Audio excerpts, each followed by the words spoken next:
And it so happened when he was about 18 years old that they were building a new school in the village of Hochfeld. But it was a community project, not just for one village. So he said, no, he didn't tell me this. I got this from other people. He would never talk about this. But anyway, the Schult, the overseer of Blumenfeld, was asked to bring workers for 1 week. And you know, the contractor of that school was the school teacher, Mr. Isaac Ginter. And he was an excellent carpenter, very, very fussy and particular. Well, so this overseer from Blumenfeld came with a whole bunch of young fellas to swing the hammers. And when the first day was over and this group was going to drive back to Blumenfeld for the night, this old Mr. Ginter, well, he wasn't very old then, he called the overseer. He said, you come here a bit. I'm going to talk to you. He said, I'm very well satisfied with all your workers. They did very well, but that Peter Jensen, don't bring him along anymore. Well, why not? He asked. Didn't he work well? Yeah, he worked very well, but I see some hammer marks where he has pounded some of the nails, and I don't like hammer marks. So, well, I don't know whether he came along again after that or not. I was never told that. But anyway, 3 years later, this Peter Jansen became the son-in-law of that fussy Mr. Ginter. So I really think that he must have seen something else there besides hammer marks. Anyway, when my father got married, he was a school teacher for 3 years in the German school in the village of Blumenfeld. And there were some very prominent people that went to school with him. One was Mrs. John C. Friesen of Rostern, who had that big store. She was one of his students, and so on. But after 3 years, he said, I've had enough. I'm not a teacher at heart. So he quit. Then he got into company with Mr. D.D. Fair. Some of you know him yet. And these two men got a contract with the municipality of Rhineland to fix all the culverts and bridges. They were all made of wood then, and they rotted, and they floated away almost every spring. And he said we had worked all summer long, and we got good pay. But I couldn't get a real start at farming because there was no land available for a young man. So Mr. D.D. Fair and I bought a threshing machine, a steam outfit in poor shape, and we repaired it. By fall we had it going. And we thrashed for a few farmers. Then all of a sudden one day this cast iron jacket that holds up the cylinder way up there flew apart. Well, that stopped the engine all right. What could we do? We went to the station. There was a station then already. And we had the agent wire to Minneapolis. And we waited a couple of hours. And the answer came back, yes, we have the part. It will be on the train on Sunday in Valhalla. And it will be shipped COD. And you know, from Blumenfeld to Valhalla, that's quite a stretch. So my father was not in church that Sunday because this was on Friday.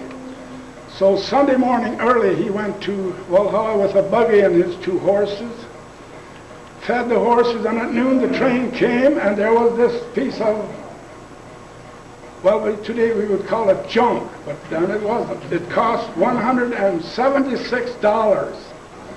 $88 for each of them, for him and Mr. D.D. Fair.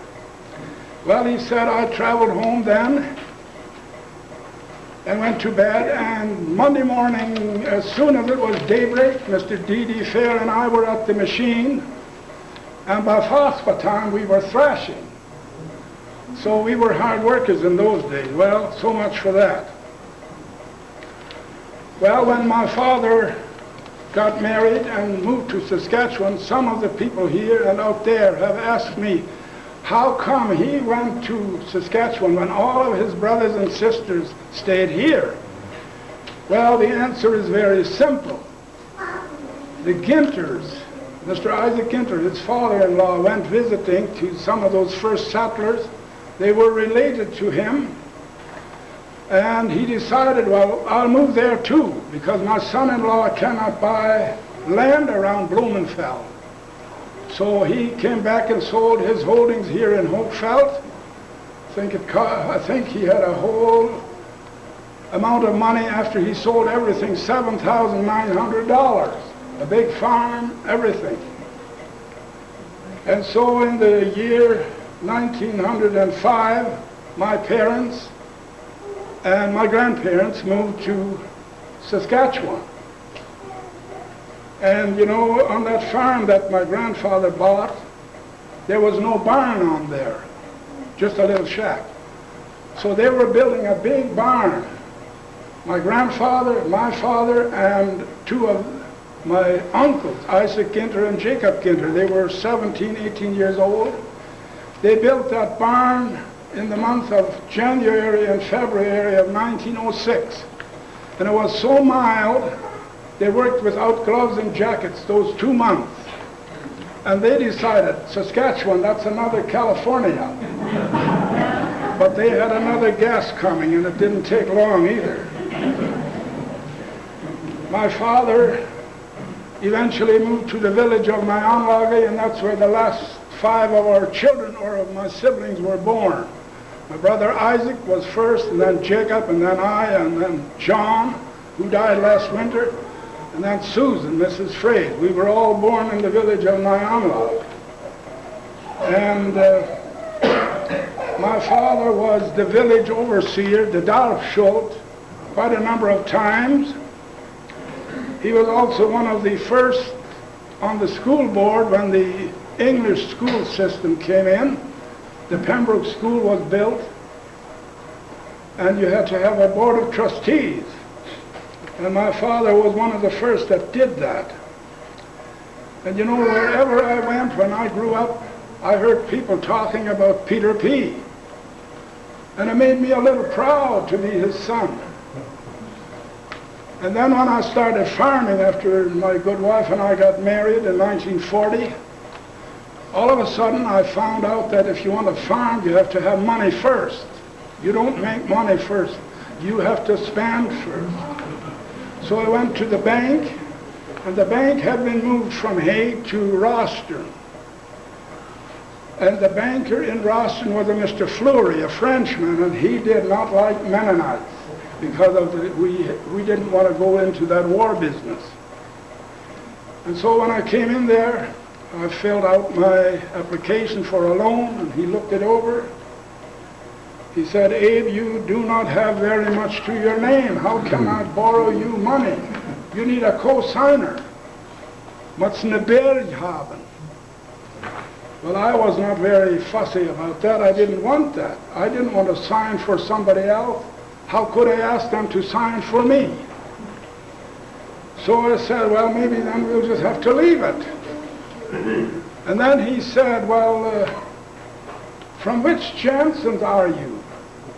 Well, I said, do you know Peter P. Jansen from Hague? Oh, Peter P.? Oh, yes. He said, I know him. He said, if you are his son, I will give you the loan. Because that man pays. I know him. And that made me so proud. I thought, wow, I hope I can live up to that reputation. And so I started farming and did what I could. And my parents, they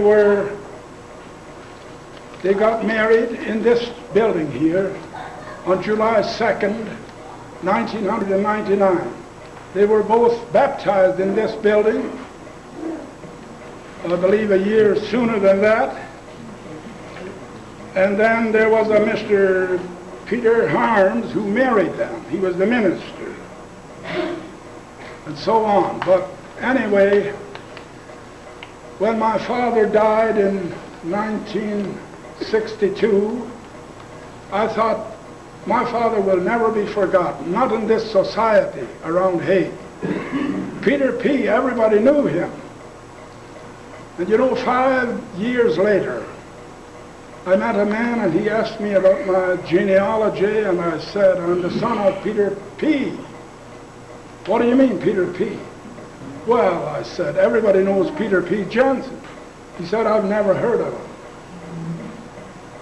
And you know that verse that I quoted before at the beginning became so real to me.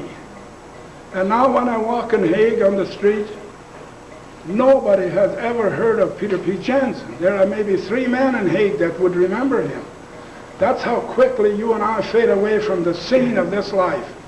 And yet we think we are so important.